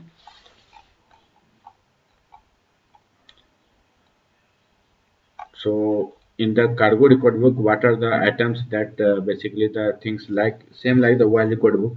So there will be the cargo record book. So in the with respect to the Annex II, so what are the entries that you will made inside the cargo record book? So these are the loading of the cargo, internal transfer of the cargo, unloading of cargo, mandatory pre-wash in accordance with the ship procedure and management manual (PNA) manual. So cleaning of cargo tanks except mandatory pre-wash, other pre-wash, operational final wash, ventilation, etc. Discharge into the sea of tank washing, ballasting of cargo tank, discharge of ballast water from cargo tank, accidental or other exceptional discharge controlled by authorization surveyors, additional operational procedures and the remarks. So these are things that you have to list out. So these are things you have to make the entry in the cargo record book, whatever the operation with regards to the operation that you are going to follow. So you have to.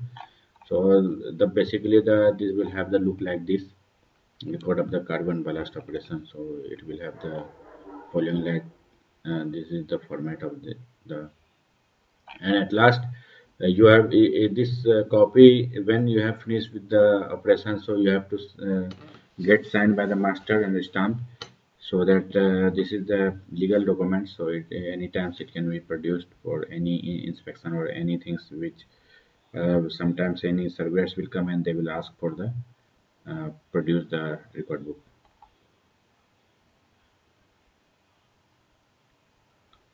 So this is the basically the chart diagram. So cleaning of the cargo tank and the disposal tank, washing ballast containing residues of category XYZ and substance.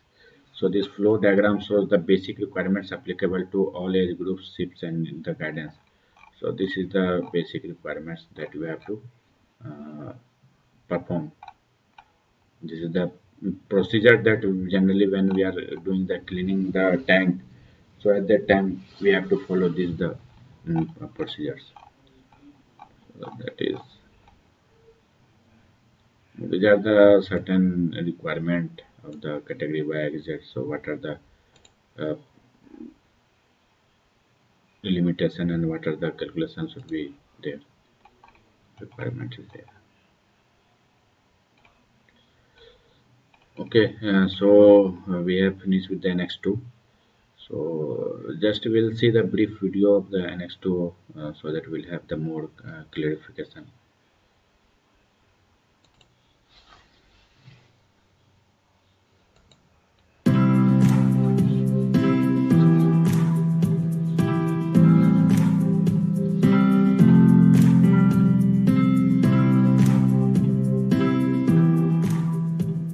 Hello friends, in this video we are going to talk about Annex II of Marpol. So let's get started. Annex II is the regulation for the prevention of pollution by noxious liquid substances carried in bulk.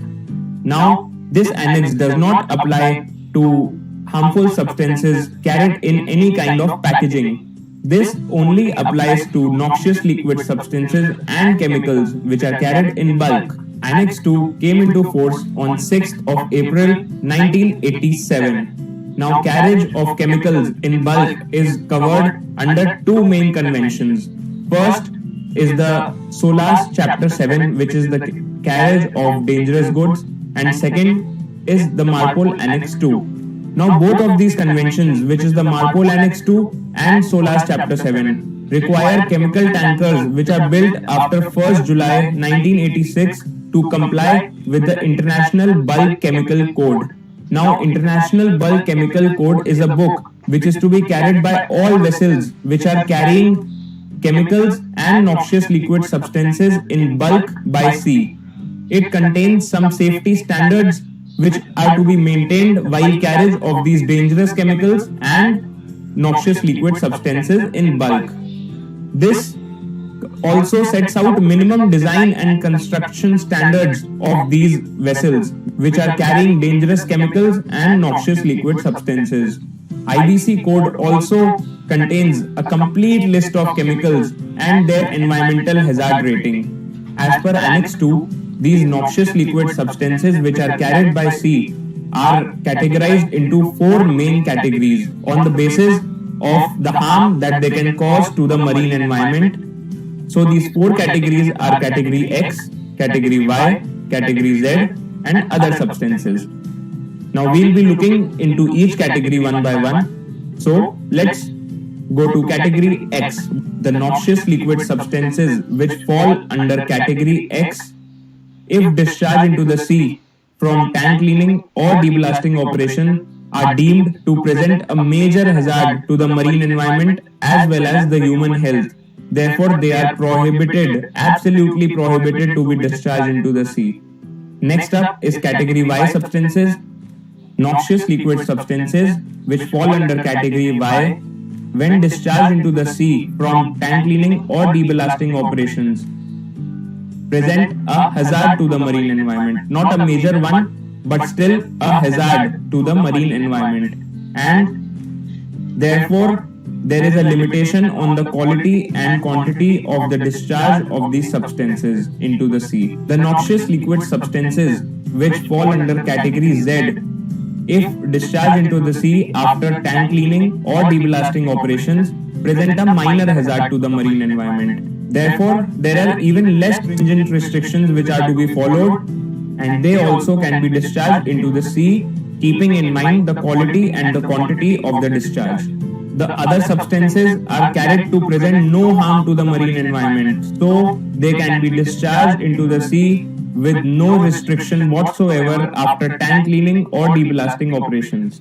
Now there are certain parameters of discharge of these noxious liquid substances on which their discharge standards are based upon.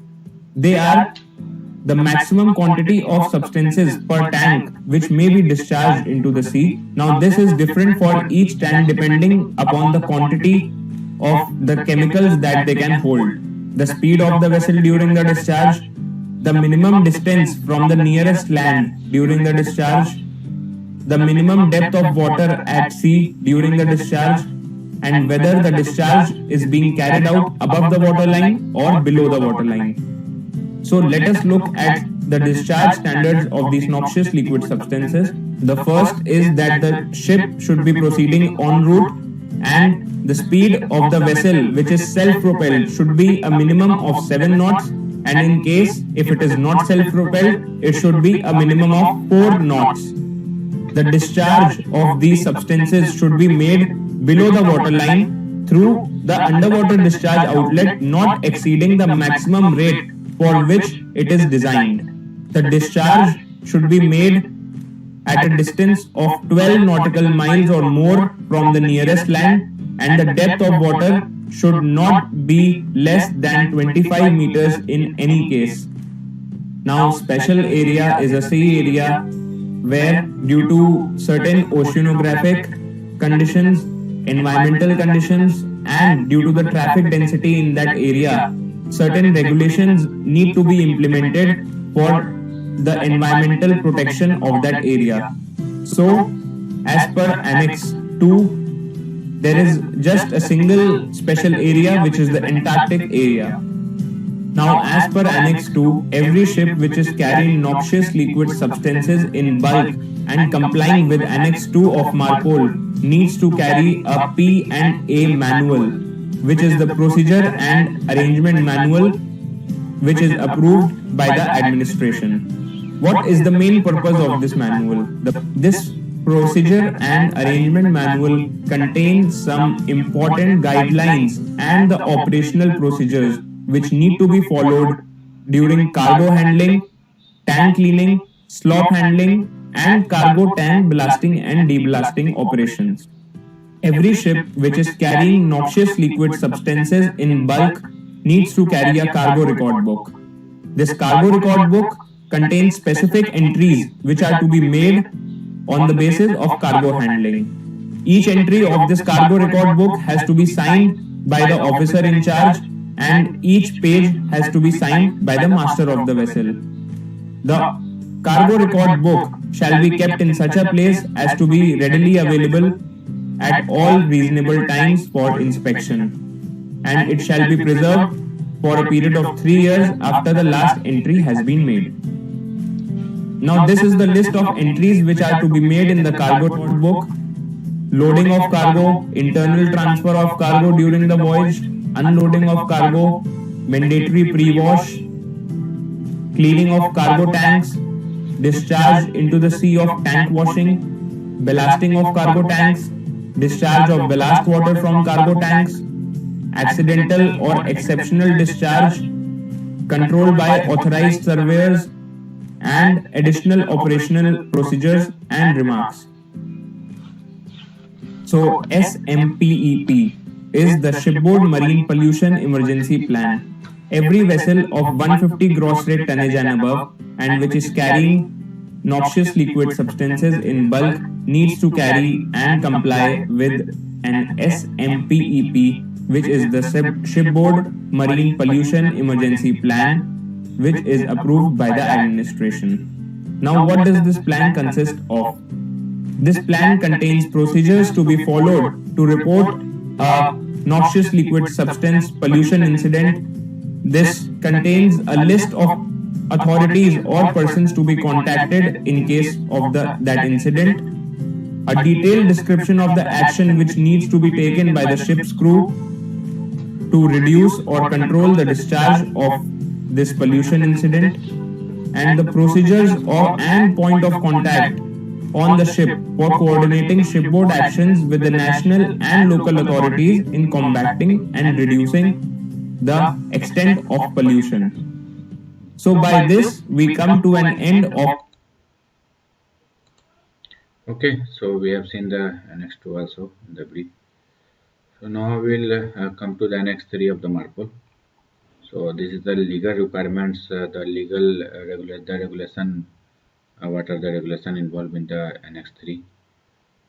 So basically this Annex III applies to the IMDG cargo, and which ship they are basically carry the dangerous good in the packaged form. So that rule applies on that. So for that, just we have to that is the basically regards with the IMDG.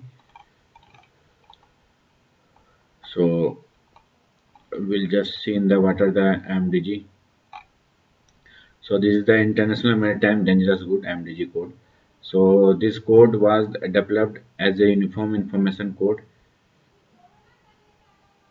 For the transport of the dangerous good by the sea, such matters for as packing, container traffic, and stowage, with particular reference to the segregation of incompatible substances.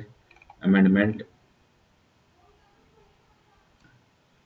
So the amendments making the MDG code mandatory entered into the force on the 1st January 2004.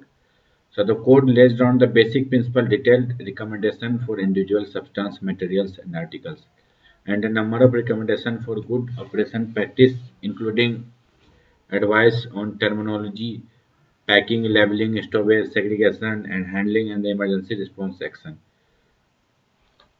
So the two volume code is divided into the 7 parts. So the volume 1 is generally basically IMDG code will have the volume 1, volume 2, and one is the supplement. So volume 1 and volume 2 is necessary for the ship which is carrying the IMDG cargo, but the supplement is mandatory for the each and every ship. So though not even those ship which is not carrying the dangerous good, that ship also having the requirement to carry the supplement. So volume 1 contains part 1 to part 7. So general provision, definition, training, classification, packing, and the tank provision, consignment procedures, constructions, and testing of packaging ABCs, large packaging portable tanks, MEGSCS, and road tank vehicles, transport operations. So these are the things which is present in the volume 1. Now volume 2 contains the part 3 dangerous good list, special provision and exemptions, appendix A, generic NOS proper city names, appendix B, glossary of the terms, and an index. The supplement contains the following text related to the IMDG code. So these are the supplements. So what supplements generally having contents of the EMS guide, that is the emergency medical response guide. So medical first aid guide, reporting procedures. So if any accidents have happened, so where to how you have to report, to whom you have to report. So all things it will be given over there. Packing cargo transport units, safe use of pesticides, INF code. So these are the amendment cycle of the IMDG code. So the amendment cycle of the IMDG code. So the amendment to the IMDG code originate from two sources: proposals submittively directly to the IMO, member states, and amendments required to take account the change to the United Nations recommendation on the transport of dangerous goods, which set the basic requirements for all the transport modes. The every 2 years IMO publishes a new amendment. So basically in every 2 years it is updated. So the every 2 years it is updated, but the one supplement, so suppose in 2010 one supplements are updated, so that will be valid till 2010, 11, 12. So in the 12 also you can even refer that as the IMDG code or the books or the volume. So each amendment is valid for 2 years. So there are the alternative years for implementation. So in January of the yellow years, a new amendment is published. So you can see, so here the new amendments are published. So in 2000, so here in 2009, so in this column you can see, so here the 2009, here the if any amendments are updated, so these amendments or this volume will be referred in 2009, 2010, and 2011. But again after the 2 years, so new amendments will be updated. So again 2011, new amendments will be updated. So in 2011 you can refer new one also, and you can refer the old one also. But in 2012 you have to refer the new one only.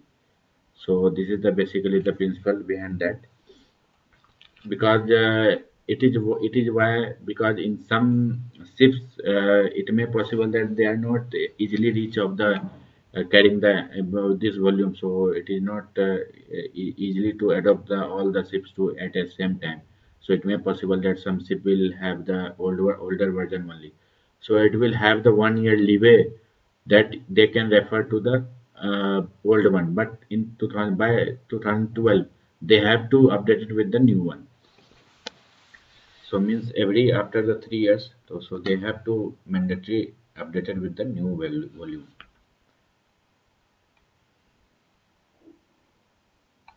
So these are the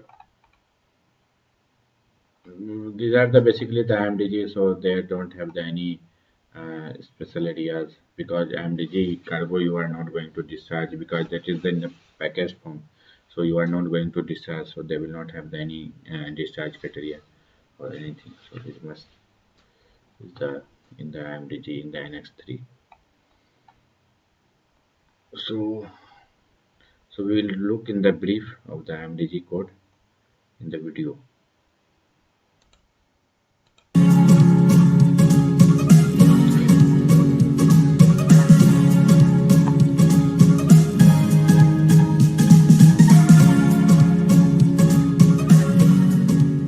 Hello friends, I have received an overwhelming response from all of you for videos of Marpol Annex I and Annex II, and a lot of requests to upload other annexes as well.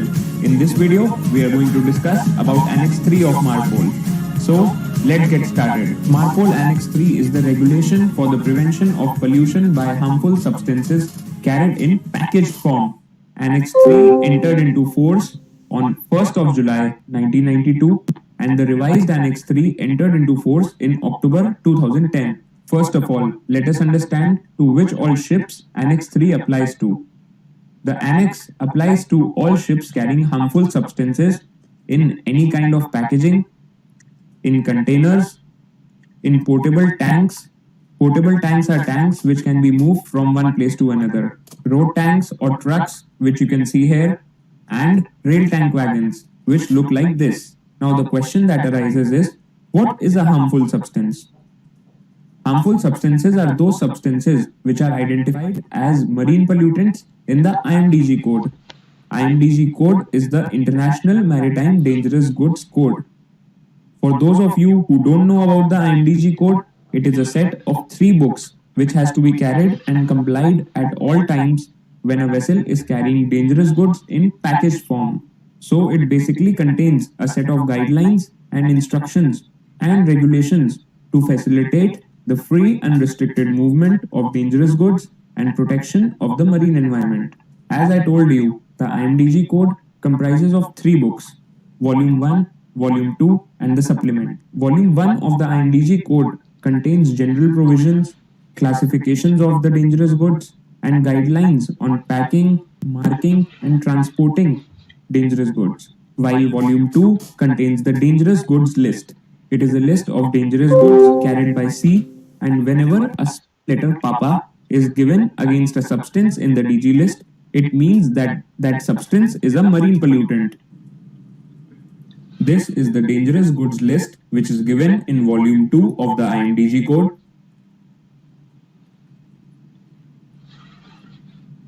Let's take an example to make you understand even better. So as you can see, substances are listed in this column, and in column 4, wherever you find a letter P, that means that substance is a marine pollutant. So have a look at this substance. This substance is acetylene, and there is a dash given against this substance.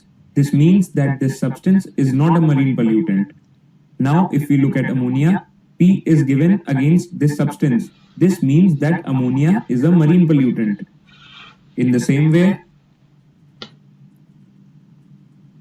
chlorine is also a marine pollutant, while carbon monoxide, carbon dioxide, butylene are not marine pollutants.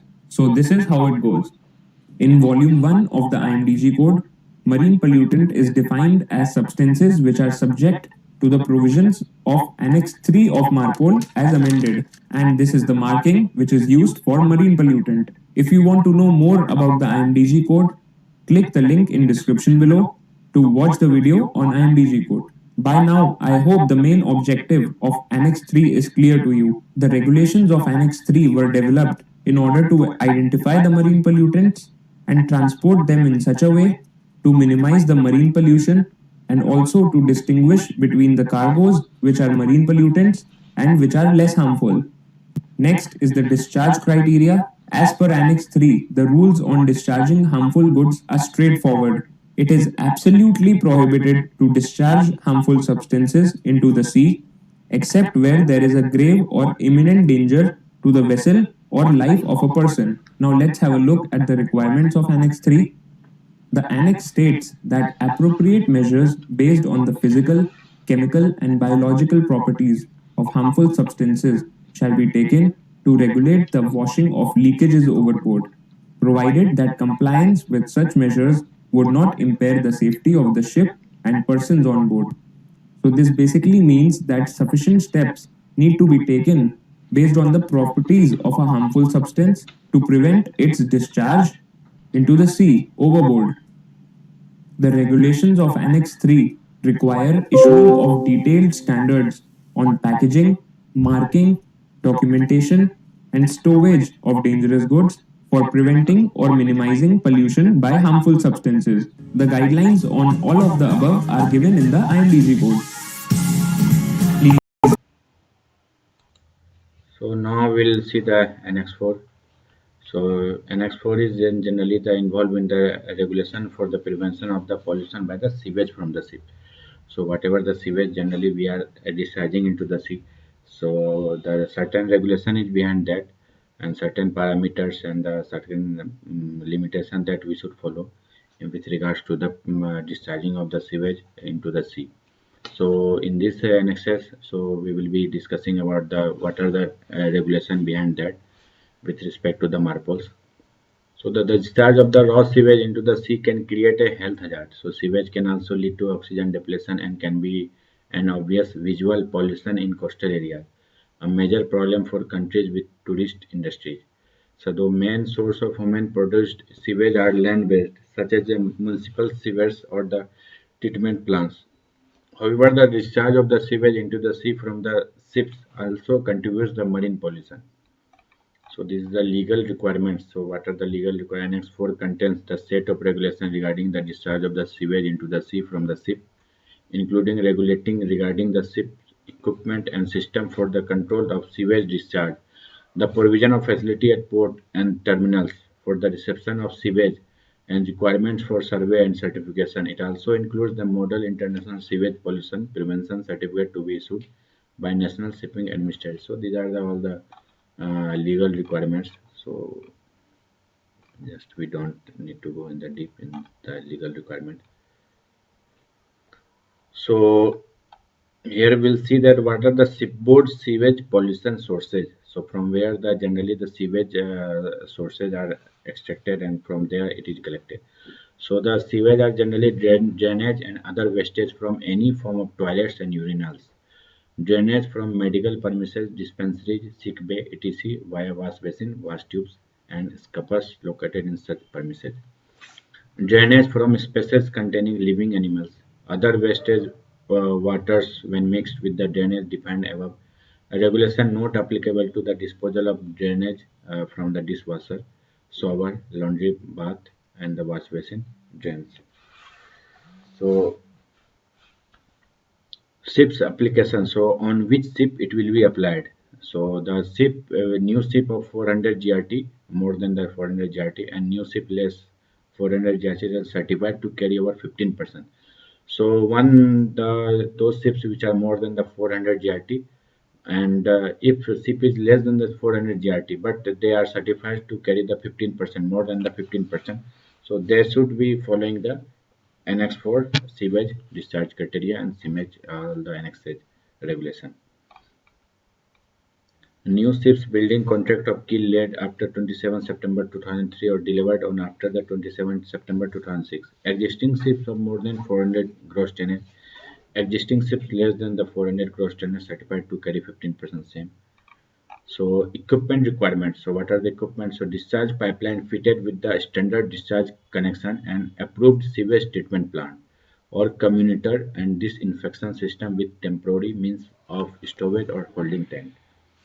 So this applies to the all new ships. Now sewage treatment plant. So sewage treatment plants shall be approved by the government of the state under whose authority the ship is operating. The approval has to be made compliance with the standard and test method developed by the IMO, the international specification for effluent standards construction and testing of sewage treatment system is adopted by the IMO regulation MEPC 26 on 3rd December 1976. Sewage commuting and disinfecting system. The sewage commuting and disinfecting system shall be approved by the government of the state under whose authority of the ship is operating, basically the flag state. So that should be approved by the flag state, your sewage commuting and disinfecting system. If your ship doesn't have this sewage commuting and disinfecting system, then your discharge criteria will be increased. So then your discharge criteria will be 12 nautical miles from the shore. If you have the both sewage treatment plant and the sewage commuting and disinfecting systems, then you can discharge the sewage into the sea when you are more than 3 nautical miles from the land. Now, holding tank. So, holding tank shall be constructed to the satisfaction of the government of the state under whose authority the ship is operating and shall have a means to indicate visually the amount of its content. The holding tank shall have a capacity that it is satisfied for the retention of all sewage having regard to the operation of ships, the number of persons on board, and the other relevant factors. An approved sewage treatment plant shall be a type approval by administration followed the IMO standards and test method. Its test results are noted on the ISPPEC and the effluent does not produce the visible floating solids nor cause discoloration of the surrounding water. So these are the basic requirements when you are discharging the sewage. So there should not be any discoloration, means there should not be any patches of the colors, and there should not be any solid materials floating around the where you are discharging. Sewage commuting and disinfecting system approved by the administration shall be fitted with the temporary storage and sewage when the ship is less than 3 nautical miles from the nearest land. So it should be fitted with the temporary tank. The sewage holding tank shall have appropriate capacity for the retention of all sewage, be correctly constructed with the means to indicate visually the amount of its contents, and be equipped with the ship's discharge line to port terminal reception facility fitted with the standard discharge of connection. Sewage treatment plans should be approved in accordance with IMO regulation, MEPC, same like regulation. So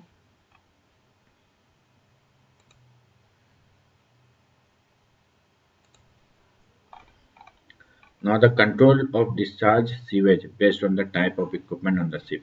So the discharge of the sewage into the ship is prohibited except when the ship is discharging comminuted and disinfected sewage using an approved system at a distance of more than 3 nautical miles from the nearest land. So I've already told you that when you can discharge when you have the comminuted and disinfected system. So you can discharge the sewage when you are having more than the 3 nautical from the land. The ship is discharging sewage which is not comminuted and disinfected at a distance of more than 12 nautical miles from the nearest land, provided that in any case the sewage stored in the holding tank or sewage originating from the species containing living animals shall not be discharged instantaneously but at a moderate rate when ship is en route and proceeding at not less than 4 knots. So the minimum speed of the ship should be the 4 knots. The ship is discharging sewage using an approved sewage treatment plant. So there should be the approved sewage treatment plant when you are discharging the sewage into the sea.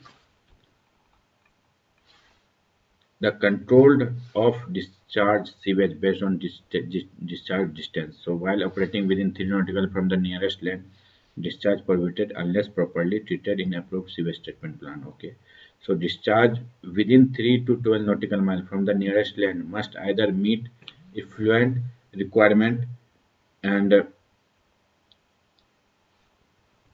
within 3 nautical miles from the nearest land, or the ship is discharging comminuted or disinfected sewage using the approved comminuted disinfection system.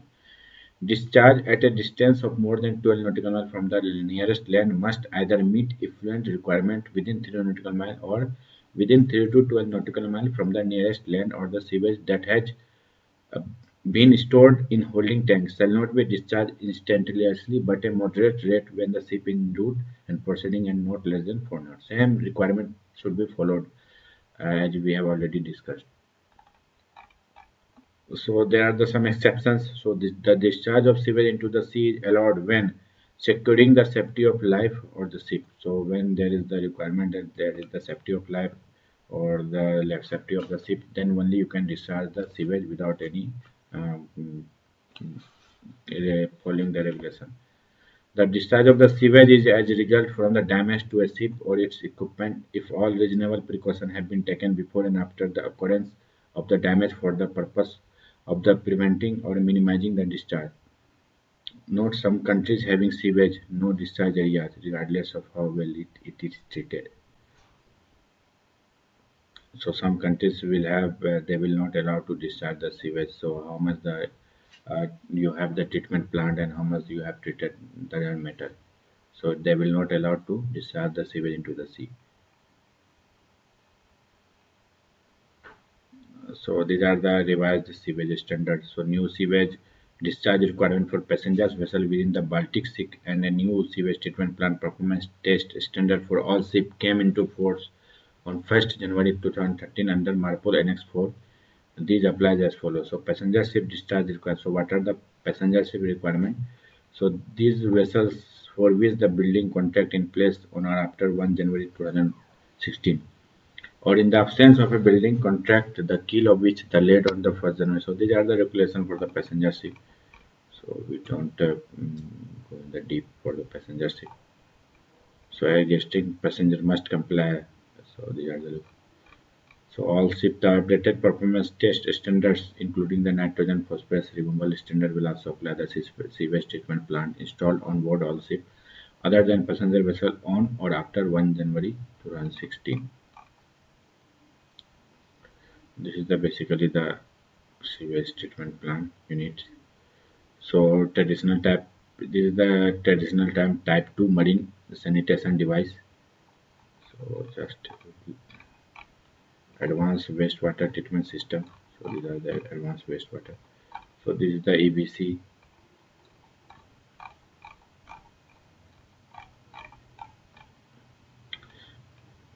Okay, so we have finished with the Annex IV sewage treatment, sewage pollution.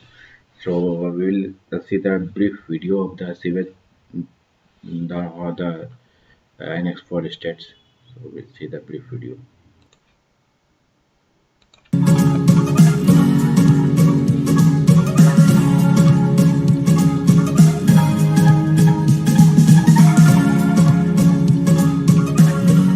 Hello friends, in this video we are going to discuss about Annex IV of Marpol, which is Regulation for the Prevention of Pollution by Sewage from Ships.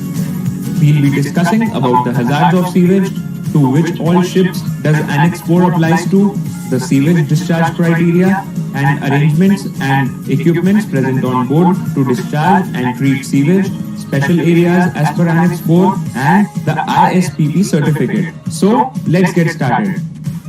Annex IV entered into force on 27 September 2003. Now before going ahead, let us understand what is sewage. The wastewater which is generated on board is categorized into two types. First is grey water, which includes drainage of dishwasher and wash basins in galley, wastewater generated from drainage of cabin showers and wash basin, laundry drainage, and refrigerator and AC condensate. And the second type is black water waste. Black water waste consists of drainage from toilets and urinals, waste generated from hospitals via wash basin and scupper located in the premises, and drainage from cargo hold of living animals. So please note that regulations of Annex IV are applicable to black water waste and not grey water waste. The discharge of sewage possesses a few hazards. The discharge of raw sewage into the sea can create a health hazard as it contains concentration of nitrates, phosphates, and organic matter. Sewage can also lead to oxygen depletion, making it difficult for the aquatic environment. Sewage can be an obvious reason for visual pollution in coastal areas, which can create a major problem for countries with tourist industries. So to which all ships does Annex IV apply to? Marpol Annex IV applies to all ships which are 400 gross rate tonnage and above, engaged in international voyages, and to ships which are less than 400 gross rate tonnage, certified to carry more than 15 persons.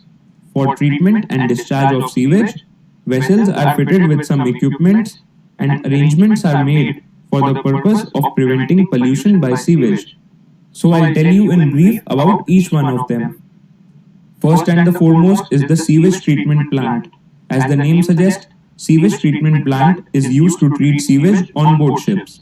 Inside the STP, the sewage is passed through various filters, it is aerated, and the liquid collected inside is disinfected with the help of chlorine. The sewage treatment plant has to be approved by the administration. Next is the comminuting and disinfecting system. The comminuting and disinfecting system comprises of a grinder cum filter system which breaks down sewage into smaller particles. The filters present in this system separate the solids and liquid from the grinded sewage. This system also has to be approved by the administration. Next is the sewage holding tank. A sewage holding tank is usually fitted on ships irrespective of the treatment equipment available on board. The capacity of this tank is determined by the operation of the ship, its voyage, and number of persons on board. Now we are going to discuss about the discharge criteria for sewage. Discharge of sewage is based upon how far the vessel is from the nearest land. When the vessel is within 3 nautical miles of the nearest land, discharge of sewage is only allowed when it is properly treated in an approved sewage treatment plant. When the vessel is within 3 to 12 nautical miles from the nearest land, discharge of sewage is accepted when it is treated through an approved comminutor disinfection system or by the sewage treatment plant. And when the vessel is more than 12 nautical miles from nearest land, it is allowed to discharge untreated sewage into the sea, provided that the vessel is en route and proceeding at a speed of 4 knots or above. And in this case, the sewage shall not be discharged instantaneously, it shall be discharged at a moderate rate. In January 2013, Baltic Sea area has been adopted as the first special area for sewage discharge regulation. It is the only special area for Annex IV. When a vessel is in Baltic Sea, the discharge of sewage is allowed only when the sewage is treated in a sewage treatment plant, even if the vessel is 3 nautical miles or 12 nautical miles from the nearest land. So the distance from nearest land does not matter. It has to be treated in a STP. Now let's gain some knowledge about the ISPPC, which is the International Sewage Pollution Prevention Certificate. This document certifies that the ship is equipped with appropriate sewage treatment and holding arrangements in compliance with Annex IV of Marpol. All ships to which Annex IV applies require the ISPP certificate. This certificate is valid for a period of not more than 5 years. All equipments for discharging and treating sewage, such as the sewage treatment plant, the comminutor, the sewage holding tank, and the shore discharge pipeline and connection, are covered in this certificate. The certificate shows basic ship details, such as the name of the ship, its IMO number, gross rate tonnage, etc., and also details of equipment present on board for treatment and discharge of sewage. I hope everything is very clear to you.